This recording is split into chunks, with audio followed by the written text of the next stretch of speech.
Hi everyone, welcome back and welcome to our first panel for today, which is looking at K-pop and globality. Sorry, I have lost my ability to speak. Today, unfortunately, Emerson Johnson, our final presenter for this panel, won't be able to join us, but we do have three wonderful papers that we will be looking at today. So all of my panelists, Samantha, Jeehyun, and Ashonshok, hopefully you have your cameras turned on. Amazing. And we'll start with Samantha. So welcome everyone, Samantha, who will be talking about how K-pop changed fandom, K-pop fan calls as a case study of platformization. Thanks, Samantha. Hello, hi everyone. My name is Dr. Samantha James. I am an assistant professor of communication at Auburn University in Alabama in the US, actually. And so I would first like to thank the organizers of this symposium for first having it virtually in general and allowing people from around the world to participate in the symposium, and also for helping me go earlier in the schedule so that the time zone isn't too drastic of a shift. I really, really appreciate it. I'm talking again about K-pop, TikTok, and K-pop fandom in relationship to TikTok in this culture. My specific interest, however, is in transcultural fandom as it relates to platforms and labor. And so I'm really specifically looking at the fans in this context and how they engage with the platform. And even more specific than that, we're talking about fan calls. So if you've never heard of a K-pop fan call or never seen one on TikTok, these are screenshots from what it usually looks like. The fan is the person in the little corner and they're talking to some of their favorite idols. This is a image from a Business Insider article written in 2023. So I'm going to quickly explain some background on fan calls specifically, then talk through some of the contradictions and how fans engage with the concept of fan calls, and especially how they share them on TikTok, and then start some discussion. I don't have exact answers for us, unfortunately, but I have some questions that I want to leave us thinking with today. So first, to get us started, this is Suho, the leader of EXO, and in May 2022, he spoke at the Stanford Korea Program's 20th anniversary conference and talked a lot about, it was like a 12-minute presentation explaining the importance of communication and how fans and idols and specifically the production companies behind those idols build a specifically strong bond between fans and idols with deliberate communication methods, both online and offline. And as he was explaining this, there was this larger than life video behind him showing clips of the idol participating in fan calls. That is individual video calls where he was speaking to fans on this little phone right in front here, and signing copies of his album.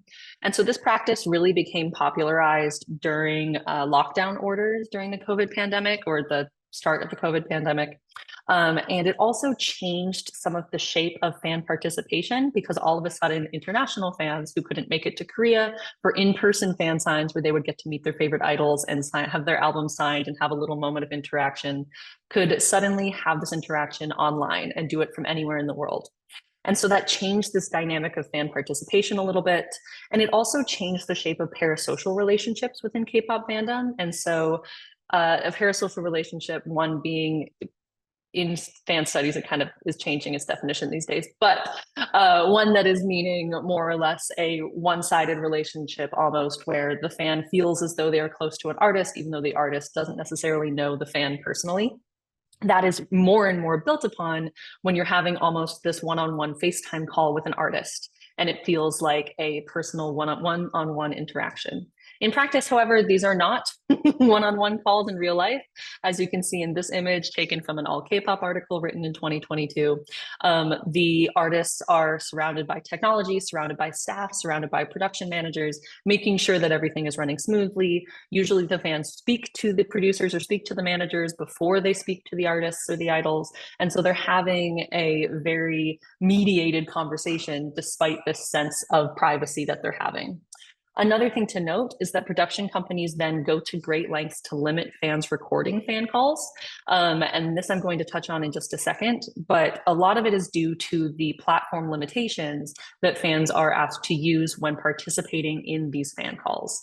So I am not expecting you to be able to read all of this little text, but these are some screenshots from the Weverse platform when LE SSERAFIM, a K-pop girl group, recently hosted their virtual fan call for a recent comeback. And some of these instructions, some of the descriptions explain how fans must buy the albums to enter the raffle to even earn a chance to participate in these calls through Weverse. They must do it in a certain time frame. They must do it through a certain company. They have to prove their identity with a myriad of different ways.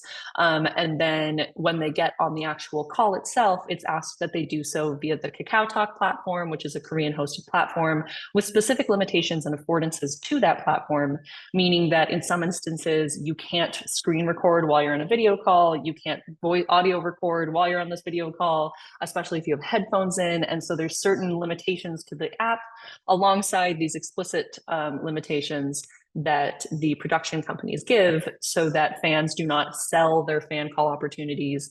They do not give them to other people, and that they ideally have a call just with them and the idol.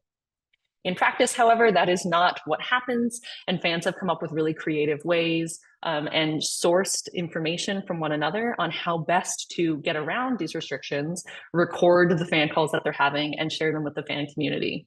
And a lot of this happens on TikTok. And so here is a really quick example. I turn the sound off for ease, and also because it makes me cringe a little bit. But this is a really popular trend from a couple months ago that was basically a trending sound that said, "Boys at school don't look at me," but insert name of idol here did. And usually fans would post videos of their concert outfits and then post a video of their favorite idol looking at them in the audience during a concert or something similar to that.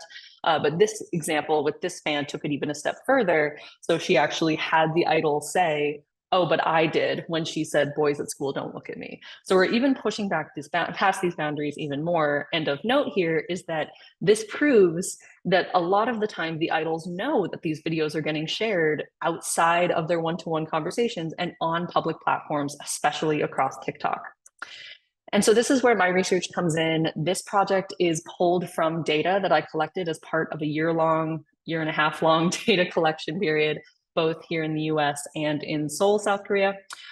It was a hybrid ethnography. And so alongside online content like that found on TikTok, I also conducted interviews with fans, not just US fans or Korean fans, but also, and largely actually, international non-Korean national fans living in Korea at the time of the project.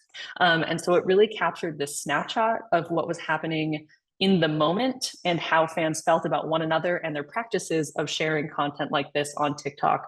This was right after certain COVID restrictions had lifted and travel restrictions and concert ability and fan meeting ability restrictions had lifted. This was as the mask mandate was lifting.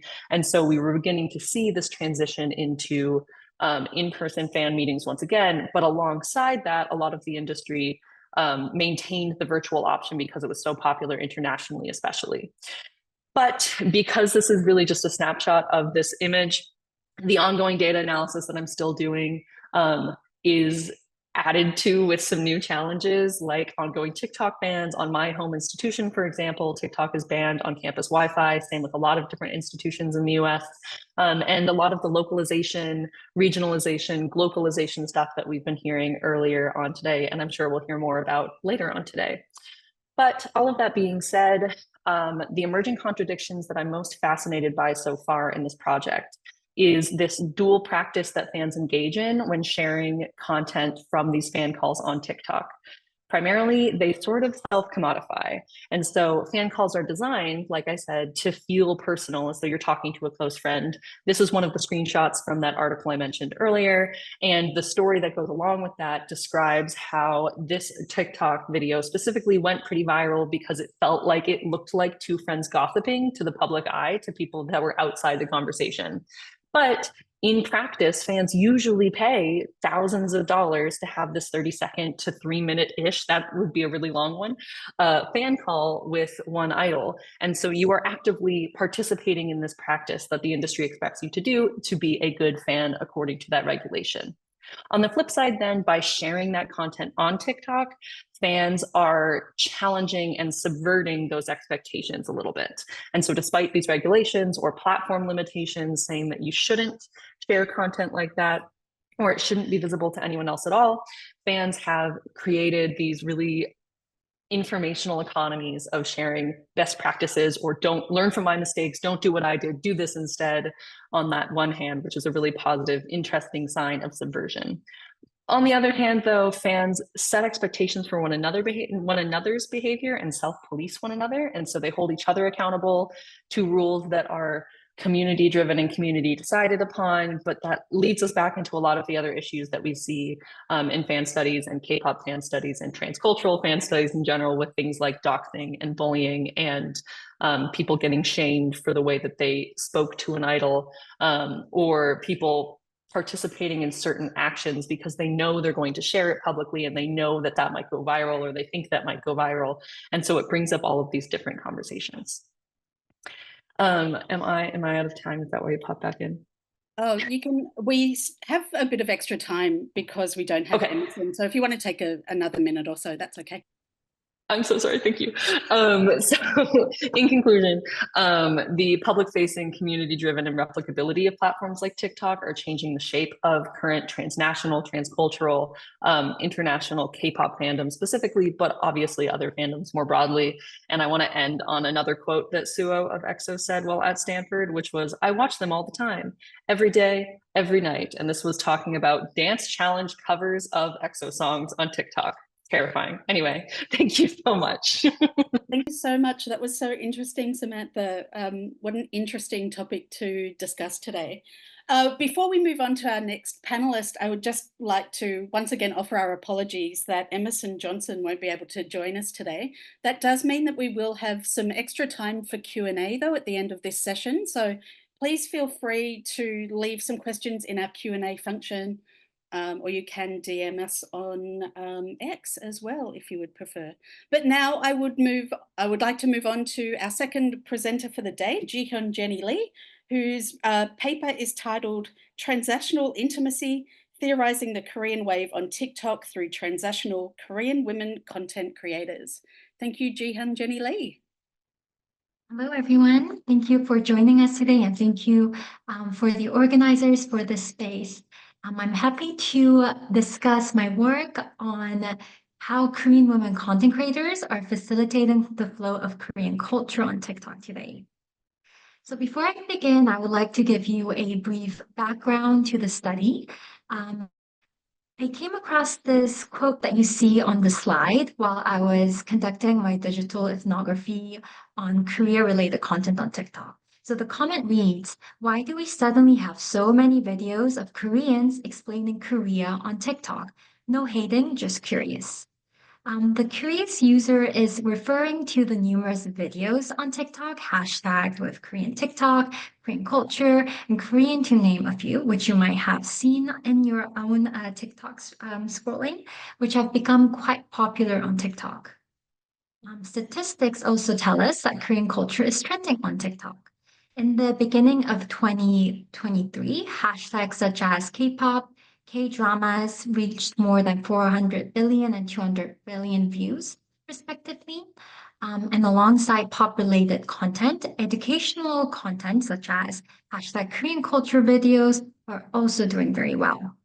So in this study, I focus on the case study of Korean culture videos to explore the phenomena of Korean culture's popularity on TikTok and examine who is behind its popularity and production.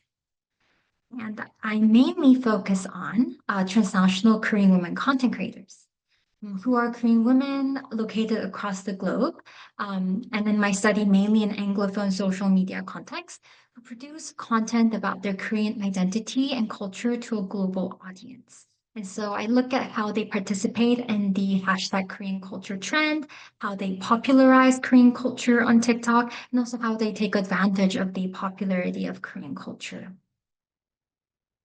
So to examine their work, this study brings together studies from Korean Wave, Korean media studies, and creator and influencer studies. So I bring in conceptual frameworks that have been used to explain the popularity of Korean culture across the globe. Why do audiences like Korean culture? So there are frameworks like transnational proximity, which attributes the popularity of Korean culture to the universal themes embedded in the content. In my study, I look at how influencer labor can contribute to the transnational flow of culture by focusing on content creators' labor. And so in this study, I'm taking a cultural production studies approach, highlighting how insights influencer studies can provide to Korean media studies by examining how influencer labor is used in the flow of transnational culture. So in the study, I mainly address two questions, which are how do transnational Korean women content creators capitalize on their cultural differences through the Korean culture hashtag, and how do they seek to produce transnational through their content? So how are they trying to appeal to different groups of audiences who may be fans and non-fans of Korean culture? So to answer these questions, I mainly draw on a close reading of Korean culture videos, 60 of them, and also in-depth interviews with 24 transnational Korean women content creators who have experience producing hashtag Korean culture videos and are frequently posting videos about Korean culture. So in the findings section, I identify 4 types of labor performed by Korean women content creators to communicate and produce appeal through their cultural difference. And since Korean culture videos are mainly concerned with sharing information about Korean culture to a global audience, one of the main types of labor content creators perform is pedagogical labor, the pedagogical commodification of their cultural differences. And pedagogical labor mainly involves sharing cultural information in ways that are seen as very interesting and valuable. And they range from short videos such as like how-tos and what not to do's in Korea to longer narrative videos, which are both popular. And the creators emphasize the importance of these videos, mainly the narrative videos, as providing context to Korean educational videos, because there are also many sensational videos about Korea, such as the high suicide rate and low birth rate that require more contextualization. So Hoyan, a news creator, told me that her priority is always adding context so that it is actually new and valuable to her audiences. Another popular information sharing labor is playful labor, which blends together pedagogical and playful elements, such as by creating skits and dances that introduce audiences to interesting facts about Korean culture. For instance, the creators draw on TikTok's playful architecture, such as trending features. They also do skits. They use trending popular sounds. And the creators told me how these videos are very important in gaining interest from audiences who are not very acquainted with Korean culture, because these audiences come to them because they can relate to the mimetic templates and humorous culture of TikTok. So Hyuna, a cultural commentary creator, was telling me how the audiences really like these playful content, and so it's important for them to use these formats in their content creation. The creators also perform intimate labor to foster audiences' connection with them beyond the information they're providing. For instance, Minjung, a cultural commentary creator, was telling me how it's important to have them like you as a person first before they like the information you provide. And so to do this, the creators engaged in providing snippets of their lives, sharing about their experiences, and also, for instance, drawing on gendered influencer genres, such as making Get Ready With Me videos, or what some scholars discuss as girl talk videos, while also talking about different aspects of Korean culture. And so by doing so, the creators present themselves as a relatable, intimate, and sisterly like figures similar to other women influencers seen in traditional genres. Lastly, the creators also perform relational labor, and for the creators, this involves maintaining relationship with audiences of various cultural and geographical backgrounds. And so to create a sense of closeness with their global user base, which they say is very important on TikTok, where they are seen as very approachable and like a friend, the creators produce participatory learning videos as well as actively incorporated audience feedback into their Korean culture content. So in summary, through pedagogical labor, the creators transform their identity and cultural difference as transnational educational entertainment. But beyond sharing cross-cultural information, the creators also perform playful, intimate, and relational labor to make their differences a bit more familiar to audiences who hail from various cultural and geographical contexts.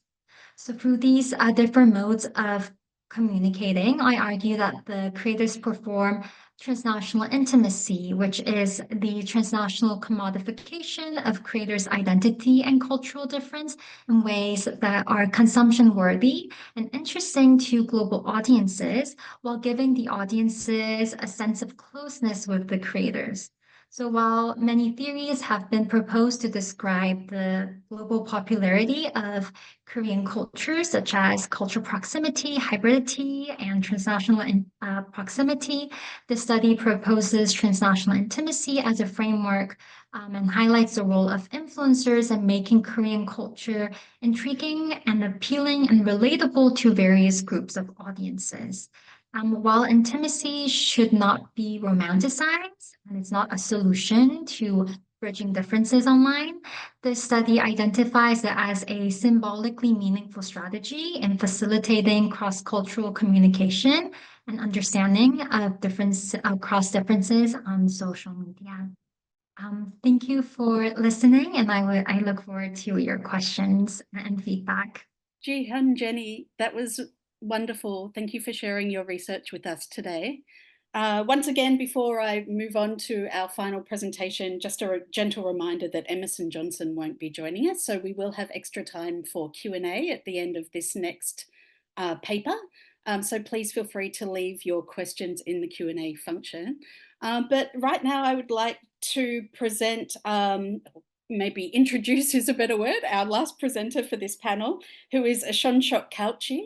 And Ashonshok's presentation is titled TikTok Ban, Impact and Implications for Hallyu in the Northeast of India. Hi, hello everyone. Thank you for giving me this time and opportunity to present my work. I am Ashonshok Kachui. I am from Nagaland. I am currently doing my PhD in the IIT Jodhpur. Currently, my today's presentation is how the ban on TikTok has influenced and impacted the Hallyu wave in the northeast of India. So I'll share my screen. Okay, so before we discuss further, I would share my table of content here. Firstly, I would be talking about the historical context and media flows in the northeast of India. So in that discussion, I would briefly go and discuss about how the situation and the current political scenario of northeast India affected and how it influenced the Hallyu wave in India. So and the second, I would talk about digital platform and its cultural flow. And on the third topic, I would be discussing about how the impact of the TikTok ban. So I hope many people would not understand where is the Northeast India and why is it significant, because I would say that Northeast is one of the region in India, like the North is literally the Northeast region. So it is considered very volatile, very distinct from the rest of India, because the people there are indigenous, and they are also Mongoloids in feature. So they are not, they don't look similar to the rest of India. So there is a lot of discrimination. All those things happen. So why is Northeast interesting in this context? Because Northeast India was one of the first place where Hallyu wave reached before even the social media impact. So how it did reach? Because in the Northeast India, since there is a volatile and very uh, uh, dangerous situation because of the conflict between the Indian forces and the insurgents, there has been banning on Hindi movies and Bollywood movies. So in order to fill the gap, the northeastern people, they pirated DVDs and CDs from China, from where the Chinese DVDs came in. So these Chinese DVDs included Korean dramas and Korean serials. So normally people accepted such media content, and that's how it started in the 2000s. So at at the time when uh, wave was also at its nascent stage. So it one can say that the Korean wave, as well as it directly impacted because of the volatility of the situation in the Northeast. So since it is situated with bordered by China, Myanmar, and Bangladesh and other countries. So the Indian situation, the Indian forces and the Indian government also looked at this region in a very particular light. So not only the Indian state, but also there is a discrimination and against the people from the region. So normally what happened is that the people, they chose specifically to distinctly identify themselves separate from Indians. So they had their cultural tastes and preferences different from the rest of India. So they normally accepted Korean waves. So this is about the Northeast of India. Like um, and how do I draw connections again? Because they had a unique receptivity of the popular culture from Korea. Also, there is like they are Korean dramas and Korean cultures and products are seen as appealing, visually appealing, not only visually appealing, but also to they are not seen as vulgar. They are not seen as they are accepted wholeheartedly. Even the government seems to join in such effort to promote Koreanness in this region. So the context about the Northeast, I hope you guys understood briefly. Now, um, why I'm asking this, because the research, I want to investigate how this flow, the Korean flow, is facilitated by TikTok. So I ventured out to ask social media influencers. Since I'm working on social media influencers from the region, I had the access to ask them about the Korean wave and also the TikTok. So, but in my finding, what I found is that like the digital platform has like it shapes and influences the cultural flow in the region. So as digital TikTok was banned in India due to skirmishes between Indian government and the Chinese government in July 2020, right at the time when the Korean wave was strongest in Korea, like in terms of TikTok, there was a total ban in India. So what I found was that people were completely left shocked. And in my finding, what I found when I called them, when I asked about the influences, they seem to shift to other platforms like YouTube. And also since these platforms, they enabled kind of cultural production, but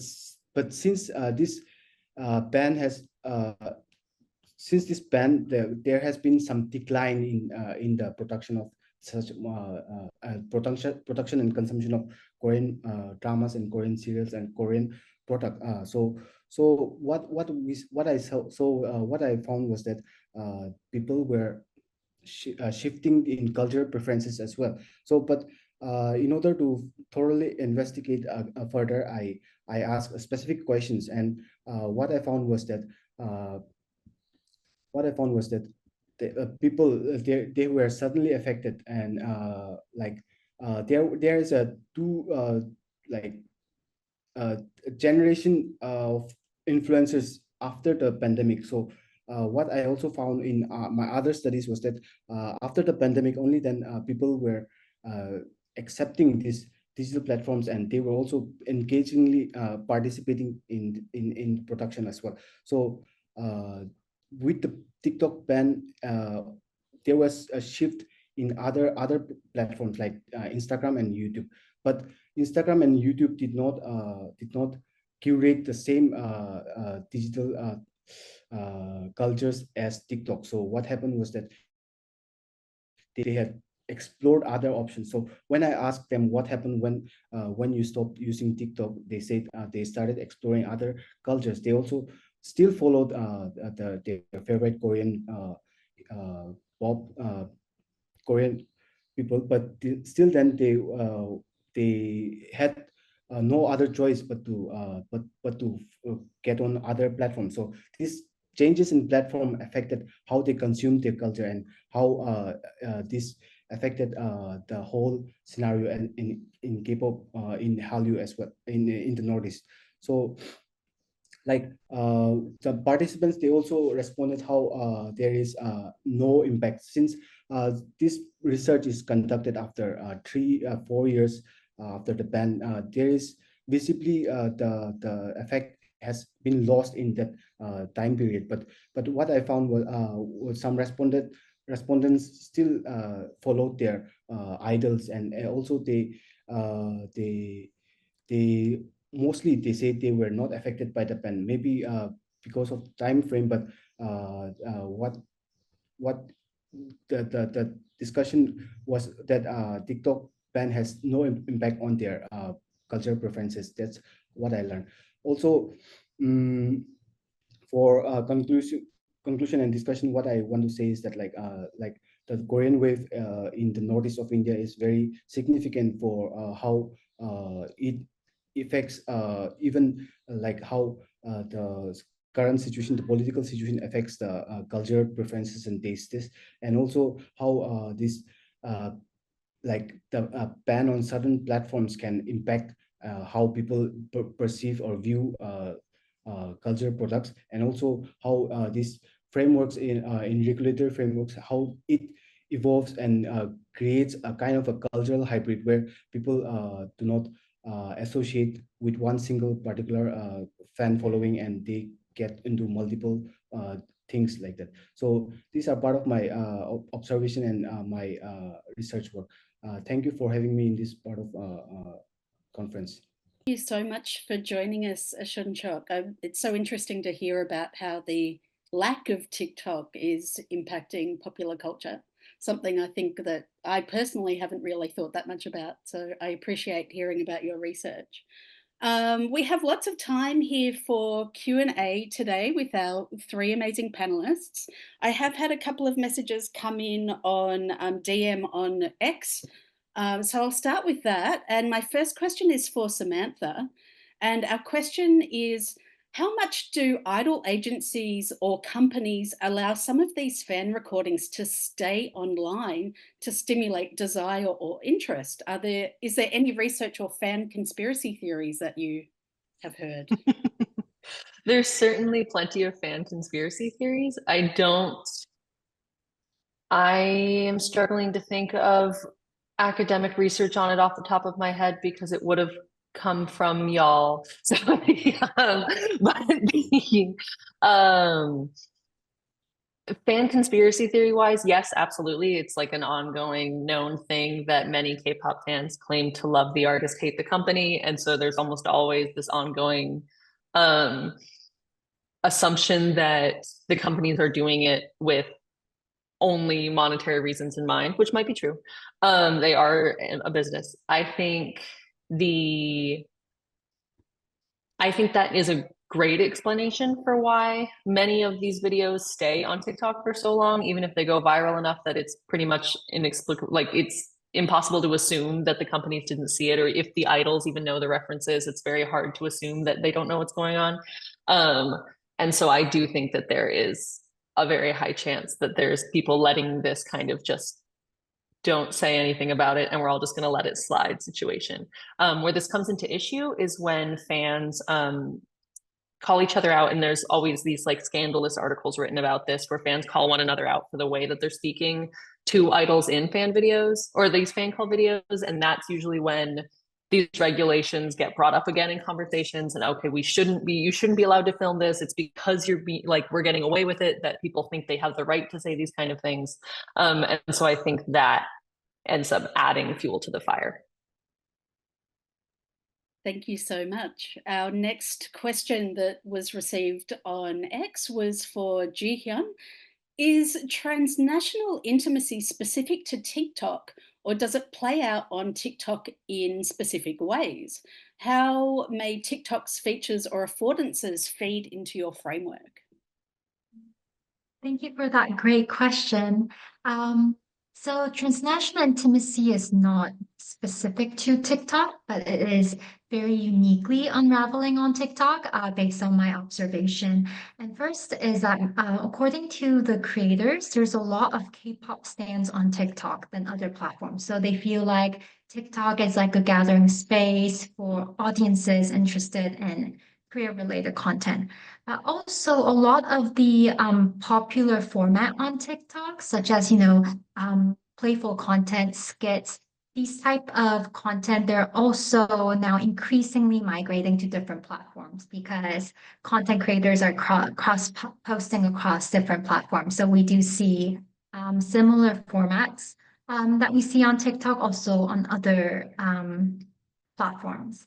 So I think TikTok is a very special place to see a lot of playful engagement with cross-cultural knowledge happening, but it is definitely migrating to different platforms as content creators also post TikTok videos on their Instagram and also on YouTube Shorts. So yeah, I hope that answers the question. Thank you so much. And just before I move to the next question, a reminder that we do have some extra time in our Q&A session currently. So please feel free to keep adding questions to our Q&A feature. I do have a couple here that I will turn to now. Now, this is from Thomas Bournet, who says, my question is for Samantha. I appreciate the discussion of how fans are recirculating fan calls via social media and how this shapes fan identity, transcultural fandom, etc. But I do wonder what specifically TikTok is bringing to the table. Instagram and X, as well as YouTube, are also common platforms where we see recordings of fan calls circulate. But is there anything distinctive or innovative about how fans are utilizing TikTok? Or is it more the case that TikTok is part of a broader social media ecosystem? Good question. Initially, yes, it's part of a broader media ecosystem. I think the same way that all social media platforms are. I would also like to say thank you, Jeehyun, for just giving that excellent answer. And I would say everything she just said also applies to what I would say here, in that a lot of it is just there's a lot of K-pop fans on TikTok. And so I'm thinking especially about international fans living in Korea in the context I was talking about, or international fans outside of Korea. And I know that TikTok at least is a lot more popular for sharing K-pop content within Korea than something like Instagram, for example. So a lot of it is just this is where the people were at the time that this is happening. And the like playful nature of the app also lends itself to me sharing this pseudo intimacy call that I had with my pseudo best friend kind of thing, I think quite well. But that being said, absolutely, there is a lot of this being cross-shared everywhere. And for example, in places where TikTok is banned, it makes a lot of sense for fans to then repost or post initially to somewhere like Instagram, Twitter, or X, or even YouTube, like you were saying. So I think, yes, part of a media ecosystem is my final answer.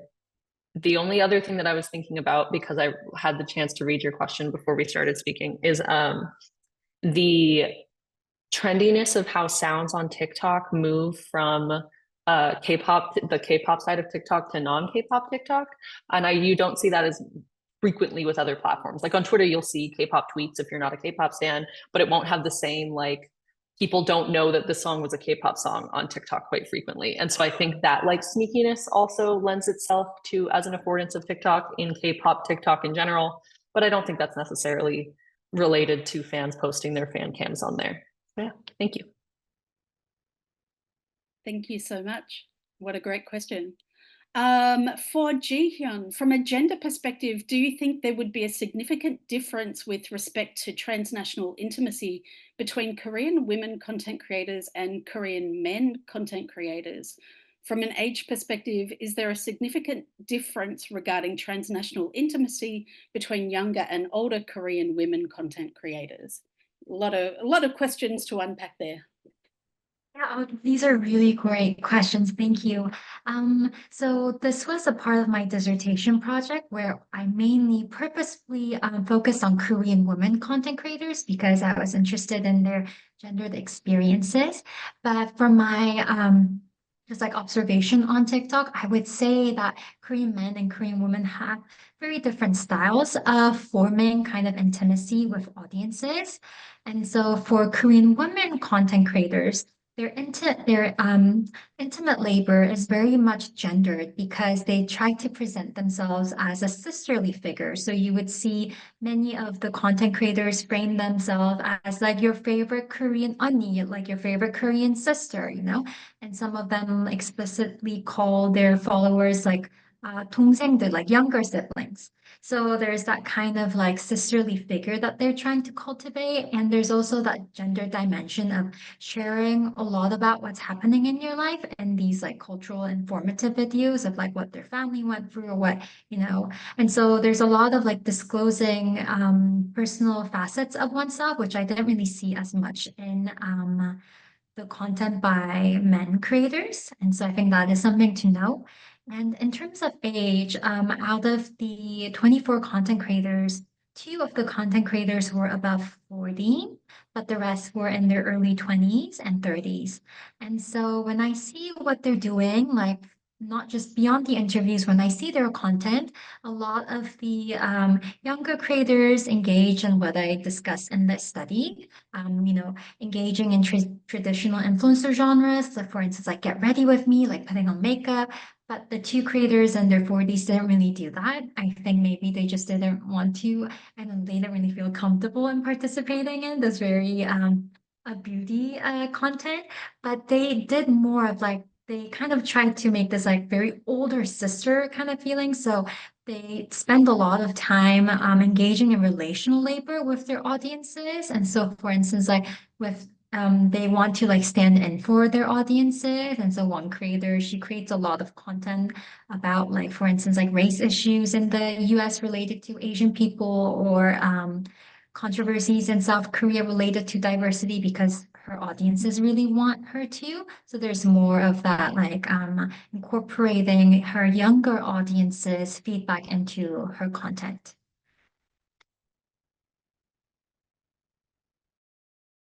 Thank you so much. I have one more question here, but just a reminder, we do have some extra time. If anyone else has another question, please feel free to write it in the Q&A or you can DM us on X. So for Samantha, given the global reach of K-pop and even K-drama, do you think the strategy employed by Taylor Swift in her Eras concert tour can be leveraged to reach out to more K-pop or K-drama fandoms and even those people who may be currently on the fence given limited access to concerts, dramas and movies, etc.?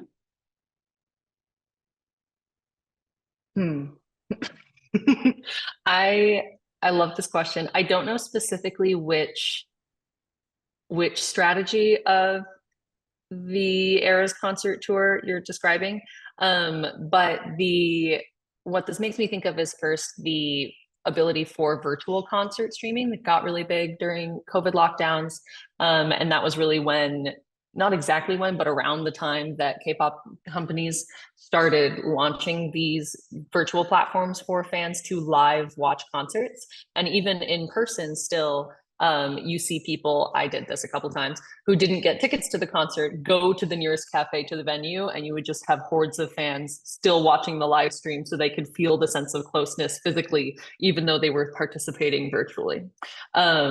That I don't think is something Taylor has done, but I know that there are, I know she has online concerts. I know she has, I think she had movie theater in theater concerts as well, which has that same element of physicality to it in relation to, even though you're not physically in the concert venue, you're surrounded by the fans, which is a lot of the reason that people love her concerts so much. Another Taylor Swift thing that I've seen sort of transculturally go the other way around is quite often we see, I think, in Western fan studies or Western fandoms in general, the adaptation or adoption of K-pop fan practices to try to gain the same kind of like notoriety that K-pop fandoms have. So like people see what ARMY does and then try to do it for Taylor Swift quite frequently. Something that I saw during my field work that was really fun was the opposite thing happening with the trend of people giving out friendship bracelets at Taylor Swift concerts. Was all of a sudden I saw people starting to do that at certain K-pop concerts when they, and I was talking to fans who had been in fandom for 15 years and they had never seen this happen at concerts before. And so they felt very much, they saw on TikTok Taylor Swift fans doing it and decided they wanted to do it for K-pop shows as well. And I had never heard of an example going that direction before. So I do think there's a lot of overlap between the two styles of fandom now, and it's a great example case of how transcultural fandom is actually becoming a more global phenomenon and not just east to west or west to east kind of thing. So yeah, thank you. Thank you so much. Actually, I did see that Taylor Swift released photo cards with her last album as well. So I have a question from Ashonshok that's come through on X. Given that K culture was circulating widely in Northeast India hardware, so CDs and DVDs, etc., and on social media like on YouTube and Instagram, what gap did the TikTok ban leave in the market?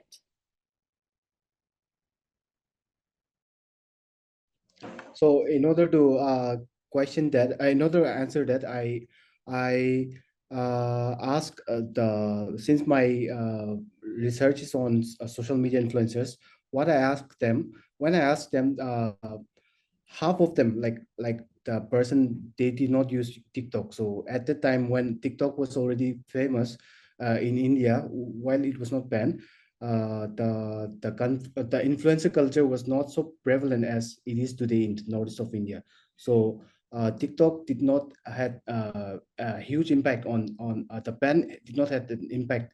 So what I found was that. But then after the pandemic and after the ban, a lot of people were having more acceptance towards these influencers. Like they were also considered like mainstream now. Now they are considered like micro celebrities. But earlier, before the ban, like there was the culture of this online celebrity culture was very minimal, very invisible at that time. So that's my observation. Sorry, I was on mute. Thank you so much for that. I've got one final question and then we might take our break a little bit early. So this question says, thanks for the wonderful presentations. And I also echo that sentiment. My question is to all. I wonder if you have found the ways the ideas of globality and locality manifest on TikTok or create tensions in your specific research. For example, in Samantha's research, the idea of globality might be overshadowing the local specific things that are only cited in Korea. For Jeehyun's research, it is really about transnationality, but some local aspects might be highlighted over others for audiences. But please all feel free to answer that.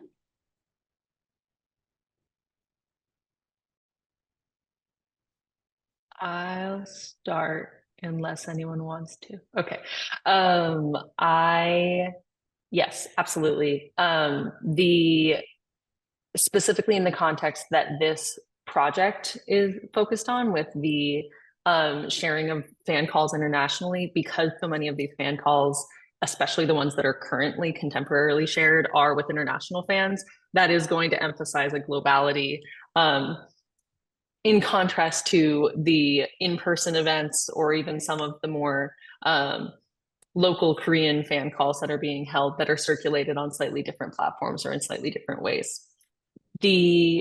What I've been thinking about with basically the whole symposium, as well as the conversations that we've been having in this specific panel this morning, is the relationship between like our experiences as individuals on TikTok while we are also studying TikTok in this specific context.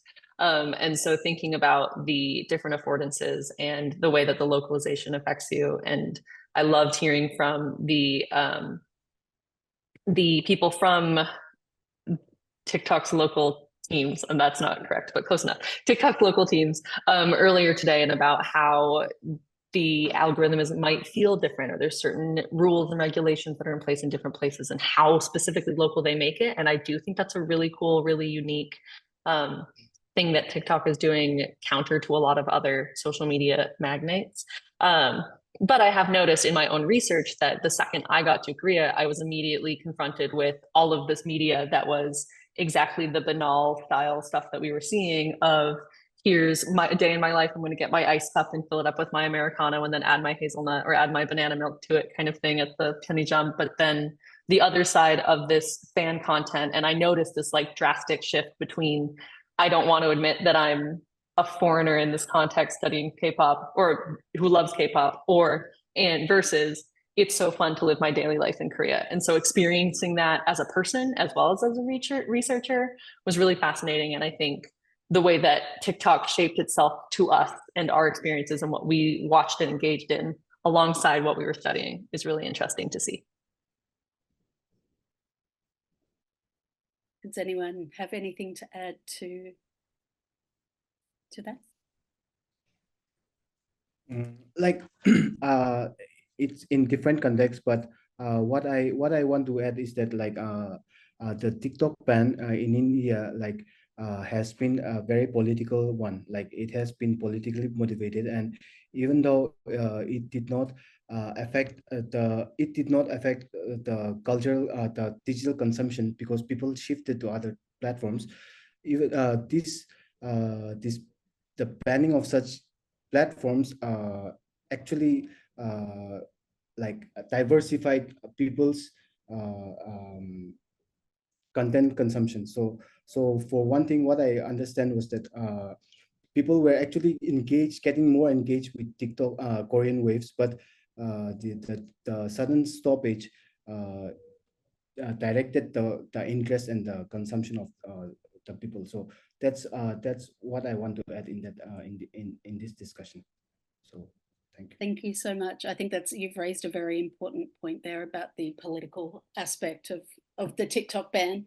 Jeehyun, have you got anything to add before we close the session? Yeah, so if I understood the question correctly, was it about how local emerges itself in the transnational aspect of each of our presentation? Am I okay? So in my project, it's quite interesting. Is that the Korean content creators located in South Korea, they're situated in South Korea, right? They didn't want to reach South Korean audiences because they perceived Korean audiences as their harshest critic. They would be like, you're not representing Korea correctly, and they would receive a lot of comments. So they would purposefully target transnational and try to not do content that is locally very popular, and to kind of avoid the algorithmic radar of the Korean citizens. On the other hand, the content creators in the US or other parts of the globe had to really try to kind of make people see their ties to South Korea.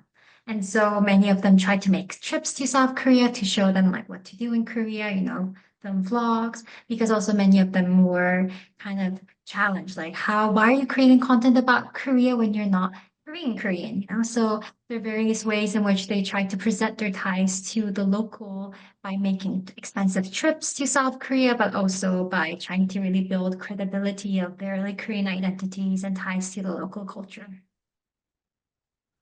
Thank you for the question. Thank you so much, everyone. Thank you for such a wonderful panel of speakers today. I appreciate your work so much. And thank you to our audience for all your really insightful questions. They were fantastic. But right now we will head to a 5-minute break and then we will be back with our next panel. So thanks again, Ashonshok, Samantha and Jeehyun Jenny Lee for joining us today. Thank you so much. Thanks.